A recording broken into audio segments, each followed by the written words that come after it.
Bonjour, bonjour, bonjour, bonjour, bonjour. J'espère que vous allez bien. Du côté de l'Afrique du Nord, du côté de l'Afrique du Sud, du côté de l'Afrique de l'Est, du côté de l'Afrique de l'Ouest et même du côté de l'Afrique centrale. J'espère que vous allez bien et même d'ailleurs très bien même. Alors, aujourd'hui, je vais répondre à une question particulière qui revient toujours, qui n'arrête pas et qui revient en tout temps. Alors, nous allons régler aujourd'hui définitivement la question. Parce que les gens m'ont demandé, et à répétition à foison, Leader Willy, comment est-ce qu'on crée un site sur le domaine, le nom de domaine, .pi.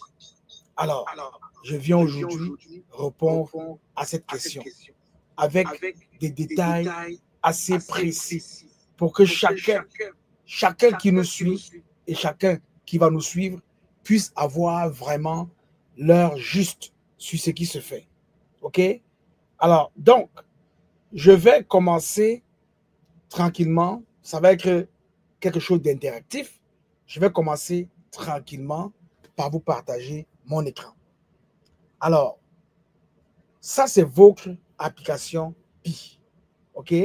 Ça, c'est votre application Pi.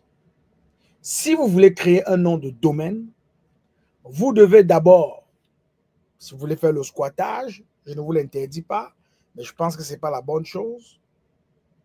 Si vous voulez faire le squattage, pensez déjà à un nom. Un nom d'entreprise que vous voulez squatter. Par exemple, si vous voulez squatter Coca-Cola, ayez déjà ce nom-là en tête. Si vous voulez créer de votre propre chef un nom, un site sur le nom de domaine .pi, je vous encourage à penser. Il y a ceux qui m'ont écrit Deux Plateaux, ceux qui m'ont écrit Douala, ceux qui m'ont écrit tous les noms qu'ils peuvent imaginer. Ça peut être les noms traditionnels, le nom de leur village, n'importe quoi, les noms des entreprises, le nom des pays, le nom des structures créées par des entrepreneurs. Ça peut être de tout. Mais là, je vais te montrer comment ça se passe. Première chose que tu dois savoir, tu dois avoir de l'argent dans ton wallet. Parce que l'application pour faire l'enchère sur les sites, les noms des sites sur le domaine .pi, est maintenant une application décentralisée. Elle est reliée directement à ton wallet Pi.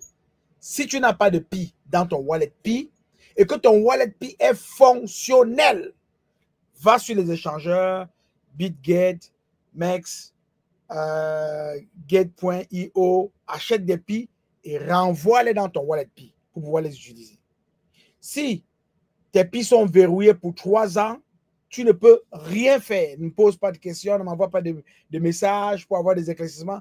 Tu ne peux rien faire parce que tu ne peux pas déverrouiller les Pi qui sont verrouillés pour 3 ans juste parce que tu vas acheter un nom de domaine. Ça, c'est très important. Tu dois avoir à ta disposition des Pi. Si tu crées un nom de domaine de toute pièce, ça va te coûter, par exemple, simplement 10 Pi. Mais si tu veux squatter un nom de domaine, il faut t'assurer que le nom de domaine que tu vas choisir, tu n'es pas la première personne. Parce que s'il y a déjà des gens qui l'ont choisi, ces personnes-là ont déjà fait des enchères. Pour toi, il s'agira de battre cette enchère. On y va tout de suite pour que tu comprennes. Alors, je vais créer un nom de domaine de toute pièce. Je vais squatter, mais je vais squatter là où c'est peut-être un peu plus permis. Par exemple, je sais que la ville d'Abidjan, la ville de Cotonou, la ville de Douala sont des villes qui, un jour, vont avoir besoin de leur nom, de leur site sur le domaine .pi. Alors, je peux squatter, je peux commencer par prendre ces noms-là dans mon esprit, dans ma vision de squatter, bien que ces villes-là, aujourd'hui, n'aient pas encore créé de véritables sites Internet, même dans les domaines traditionnels comme on connaît déjà, .com, et ce n'est pas grave. Ça demeure que c'est le nom de ville dans un pays. Voilà. Alors, donc, vous avez les 3 petites barres. Voilà, je viens juste de perdre un petit moment. Je viens juste de perdre ma connexion de partage. Donc, je vais recommencer mon partage et je vais repartager mon écran en espérant que tout ceci se passe très rapidement et qu'on n'ait plus des interruptions. Voilà. Donc, on est rendu là. Les 3 petites barres en haut, à gauche. Un petit moment. Pourquoi il est noir? On va revenir sur le partage. Et voilà, on va le partager. Et voilà. Les 3 petites barres en haut à gauche, vous cliquez là-dessus et vous allez cliquer sur Pi Browser. Pi Browser. C'est le 3e de haut en bas. Vous cliquez là-dessus. Et là, vous avez le bouton se connecter à Pi Browser. Vous cliquez là-dessus. Et là, vous avez les applications décentralisées qui sont là. Mais vous cherchez le nom de domaine .pi qui est juste en bas, le dernier à gauche. On va cliquer là-dessus. Alors, si je veux utiliser un nom qui existe déjà, par exemple, Douala, je vais juste taper en minuscule Douala, en minuscule, et je vais taper le bouton Search, donc rechercher. Je clique sur le bouton, et là, il va me dire que le nom de domaine douala.pi est disponible. Vous pouvez voir, c'est bien écrit, available. Voyez-vous, douala.pi, available. Et on m'annonce ici qu'il ne reste que 9 jours pour qu'on ferme ces enchères ici, pour que cette application décentralisée soit fermée, parce qu'elle aura atteint son objectif. Peut-être qu'elle va être réouverte dans le futur. Donc, il reste 9 jours, 3 heures, 28 minutes, 51 secondes. Voilà, comme vous pouvez voir. On me dit que ça me coûte 10 pi. Et on me demande si je veux faire une enchère bid. OK? Et on m'avise, domain is available. Make it your dream home. Alors, le nom de domaine est disponible. Fais-le ta maison de rêve. OK? Voilà. On a bien vu ça. Alors, maintenant, je vais enchérir sur Douala. Je vais cliquer sur bid. Quand je clique sur bid, il me donne la possibilité, il me donne d'abord un message, il me dit bid 10 price now. You are about to bid 10 price. Donc, je suis prêt à enchérir 10 pi pour le nom de domaine douala.pi. OK? Et là, il me donne un bouton ici pour lancer mon enchère. Je peux l'annuler aussi. Alors là, je vais lancer mon enchère. Je vais placer ma commande. Et là, il me donne un écran pour bien m'expliquer ce qui se passe. Il me dit le paiement qui est requis, c'est 10 pi. Les frais, c'est 0,01 pi. Le récipiendaire va être, il te donne là où on va déposer tes 10 pi que tu vas envoyer. Et il te dit, tu peux le réclamer avant le 27 juin 2025. OK? Et la condition pour le réclamer, c'est tu peux annuler cette transaction en tout moment, aussi longtemps qu'il n'y a pas eu de réclamation sur ce nom-là. OK? Laisse-moi voir. Voilà. Et là, tu as le bouton pour approuver. Tu peux aussi rejeter à ce niveau-ci. Très important, ce que je te partage. OK? Alors là, on va cliquer sur approuver. Quand je clique sur approuver, ça m'ouvre une page approve with passphrase. Donc, je dois mettre mes 24 mots ici. Alors, vous comprenez bien que je ne peux pas mettre mes 24 mots pendant que je vous ai à l'écran. Donc, je vais arrêter mon partage. Je vais mettre mes 24 mots.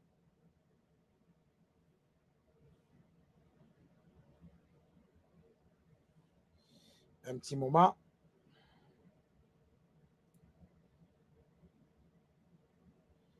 On va faire ça comme ça. On va mettre les 24 mots en espérant que personne ne voit parce que c'est quelque chose qu'il faut cacher jalousement. On ne montre pas ces 24 mots aux gens. Alors là, il me dit qu'il y a eu une erreur. OK? Donc, je dois recommencer. Donc, je commence mon bid. Je vais le placer. Je vais l'approuver. Je mets mes 24 mots. Et quand j'ai mis mes 24 mots, je clique sur Approve. Alors là, il est en train de tourner pour approuver. Je vais le laisser tourner juste pour que tu ne voies pas mes 24 mots. Dès qu'il va être approuvé, je vais tout de suite passer à l'étape, à la prochaine étape. OK? Donc, on va le laisser tourner. Ça peut prendre un peu de temps, hein, Quand tu mets tes 24 mots, tu cliques sur Approve.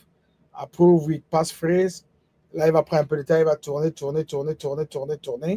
Et voilà. Ah, il a encore échoué. Parfois, il peut échouer à plusieurs reprises. Donc, il faut toujours que tu essayes. Si ça échoue, ne fais pas comme les personnes qui m'appellent souvent. Mais ça ne fonctionne pas, ça ne fonctionne pas. Non. Tu veux que ça fonctionne, donc tu ne vas pas arrêter jusqu'à ce que ça fonctionne. C'est très important. Tu ne vas pas arrêter jusqu'à ce que ça fonctionne. Et quand ça fonctionne, tu as un écran qui t'apporte bien évidemment la... Voilà, comme là maintenant, tu vas voir mon écran, on me dit que c'est approuvé. OK? Donc, c'est approuvé. Ça a tourné et ça me dit approuvé. Donc, j'ai pu retenir le nom Douala dans mes noms de domaine. OK? Voilà. Et c'est approuvé. Alors, je peux aussi l'annuler.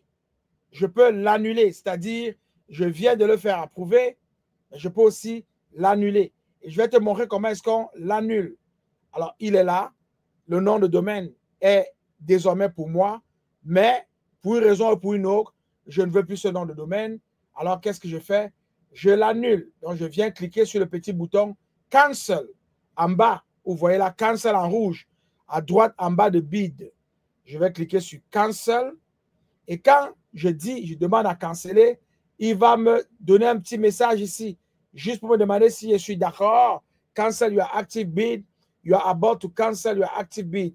You will be removed from the auction and will not have a chance to win the domain. Your bid amount will be returned to you minus the gas fees.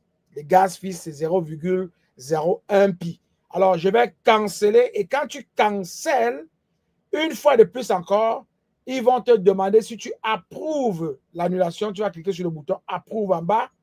Et quand tu cliques sur le bouton approuve, ils font la même chose. Il faut encore que tu mettes tes 24 mots parce que c'est très dangereux de venir prendre le téléphone de quelqu'un et de canceller les noms sur lesquels il a, comment dire, il a placé ses enchères.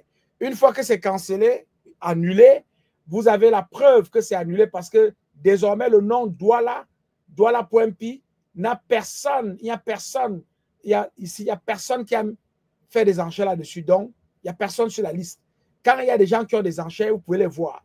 Par exemple, je vais aller chercher Coca-Cola, par exemple, Coca-Cola, et je vais faire une recherche.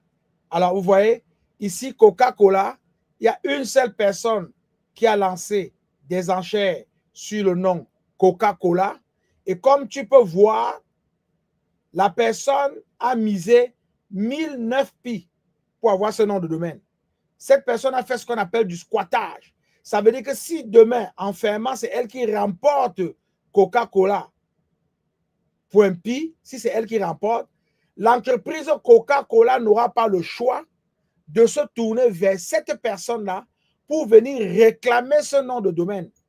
Et imaginez-vous, Coca-Cola va devoir payer beaucoup d'argent pour qu'on lui redonne ce nom de domaine Coca-Cola.pi. C'est la même chose, par exemple, quand tu t'en vas chercher Amazon. Quand tu vas chercher Amazon, tu te rends bien compte qu'il y a déjà beaucoup de personnes qui ont misé sur Amazon. Et les enchères sur Amazon s'élèvent à 7510 pi. Donc, celui qui veut battre toutes ces personnes qui ont misé doit devoir débourser 7510 pi pour battre le premier, celui qui a 7500, qui l'a pris avec 7500 pi. Parce que si demain, Amazon veut venir sur pi, Amazon doit payer à cette personne-là l'argent qu'il voudra pour lui redonner le nom de domaine Amazon.pi. OK? Ça, c'est ce qu'on appelle du squattage. Maintenant, si tu veux créer un nom d'entreprise, tu es un entrepreneur, tu veux créer un nom, par exemple, tu as créé, je ne sais pas, tu vas dire, j'ai une entreprise béton armé, par exemple. Ton entreprise, c'est béton armé. On va faire ça comme ça. Béton armé. On va faire la recherche. Tu vois, béton armé.pi existe. Une entreprise dans les BTP. OK? Alors, c'est ton entreprise, tu es entrepreneur, ton entreprise s'appelle Béton Armé. Voilà, tu viens de créer ton nom d'entreprise. Et ça te prend juste 10 pi. La beauté, c'est que personne ne sait que tu possèdes ça. Parce que si les gens savent que tu le possèdes, ils vont venir essayer de bagarrer avec toi. OK?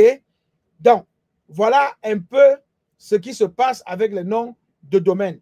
Si tu es un pays, par exemple, tu veux lancer un enchère, par exemple, sur France. C'est-à-dire France, je vais réserver le nom de domaine france.pi. On va faire la recherche. Voyez-vous, il y a beaucoup de personnes qui ont misé sur France. Et la personne qui gagne les enchères présentement a misé 92 pi. Alors, pour avoir le nom de domaine france.pi. On va s'amuser à regarder, par exemple, Cameroun. Cameroun. En français ou en anglais. Alors, on peut voir ici que Cameroun, il y a des personnes qui ont déjà placé des enchères sur Cameroun. Et la personne qui remporte l'enchère présentement a misé 33 pi. OK? Si tu fais Cameroun en anglais, parce qu'il faut voir, les gens sont ingénieux. Cameroun en anglais, on va aller faire la recherche.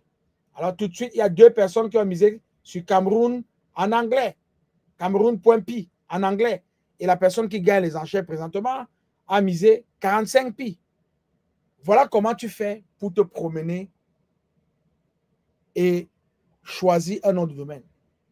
Tu peux mettre n'importe quel nom que tu veux. Tu peux faire n'importe quoi que tu veux. Il n'y a pas de problème par rapport à ça. Une petite chose. En bas, tu as plusieurs boutons. Les boutons sont en bas. Tu peux cliquer sur statistiques en bas, juste là, pour voir les statistiques.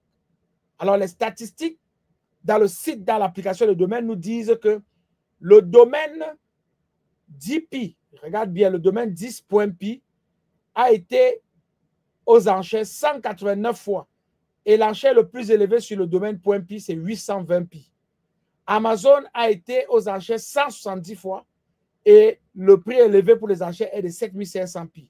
Tesla a été aux enchères 160 fois et le prix le plus élevé en ce moment, c'est 11 010 pi. Vous avez tout ça là. Google, pareil. Vous avez un autre bouton en bas qui vous montre les enchères que vous avez fait. Alors, je ne vais pas vous montrer mes enchères parce que c'est privé. Je n'ai pas envie de vous montrer ça parce que j'ai bien peur que vous venez compétir avec moi. OK? Alors, je n'ai pas 1 million de pi pour me battre avec vous. Donc, je vais faire un effort de ne pas divulguer toutes les entreprises sur lesquelles j'ai placé moi-même mes enchères. Mais vous pouvez le voir en allant cliquer sur le bouton My Bid. OK? Et le dernier bouton, c'est le bouton Settings, donc paramètres, qui vous permet de voir tout, de paramétrer tout. OK? Donc, ça, c'est assez important de pouvoir le voir comme ça. Et voilà, on retourne ici où on a tout cela. Voilà. Je voulais vous présenter ça et vous montrer comment est-ce qu'on crée un nom de domaine. Donc, arrêtez de m'agacer et arrêtez de vous agacer. Pourquoi? Parce que pour créer un nom de domaine, il faut déjà avoir de l'argent dans son wallet Pi. Si tu n'as pas de l'argent dans ton wallet Pi, ne t'aventure pas. C'est une perte de temps. Si tu n'as pas de Pi dans ton wallet Pi, va acheter les Pi sur les échangeurs, ramène-les dans ton wallet Pi et passe les enchères. C'est simple. Si tu veux créer une entreprise, donne le nom de ton entreprise, trouve-lui un site sur le domaine .pi et achète-le. Ça coûte moins cher aujourd'hui, 10 pi. Fais-le. Si tu es un pays, tu veux réserver le nom, le site de ton pays sur le domaine .pi, vas-y, crée-le. Vous avez vu, il y a beaucoup de pays, on n'a pas pu aller au travail parce qu'on n'a pas beaucoup de temps. Vous pouvez vous amuser avec votre application. Tout est là. L'application des domaines dans l'application Pi, dans l'écosystème Pi, est aujourd'hui une application décentralisée. Vous pouvez aller vous amuser là-dessus. Vous pouvez passer vos enchères parce qu'il est directement connecté à votre wallet sur l'application Pi. Et c'est la même chose qui va arriver à toutes les applications décentralisées. Ils vont fonctionner de la même manière. J'espère que ce petit contenu t'a permis d'apprendre davantage sur la création des sites sur le nom de domaine .pi et que tu vas prendre avantage de cela. Il ne reste plus que 9 jours à toi de jouer. Je suis le leader Willy. Je t'aime. Je n'y peux rien. Bye bye.